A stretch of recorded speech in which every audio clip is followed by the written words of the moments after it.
So I said, you know what? I'm going to go out and I'm going to take a traditional cemetery and I'm going to create a hybrid cemetery out of it.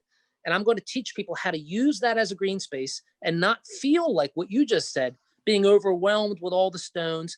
Instead, looking at the stones, admiring the beauty, and knowing that these are your forefathers and the history that lies within, and then try to create something more like a beautiful arboretum. So what I did was I acquired a cemetery in Portland, Oregon, the oldest cemetery in the city. It's actually in the city limits. It's called Columbian.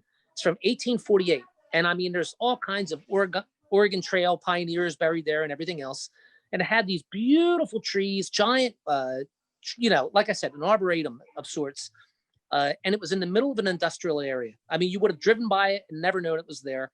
And that's because over time, as we know, cemeteries seem to get pushed out into these obscure spots that aren't typically surrounded by homes, but in the urban setting, more or less industry.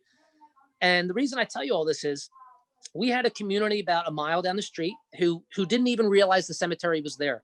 And that community really lacked any kind of green recreational space. So we went in, we cleaned it up, and we invited the community back. We created a natural burial section. And then we had what we called our harvest festival. And we invited the community to come there and set up shop around our horseshoe driveway. It's a large property. It's about 10 acres with 7,000 plus burials. So you can imagine all the stones. And the individuals, we had 39 vendors. Nobody was there in the funeral industry, like they were there as the community, as vendors. And then we had about 5 or 6 different presentations during the day away from that people could come understand, learn about natural burial.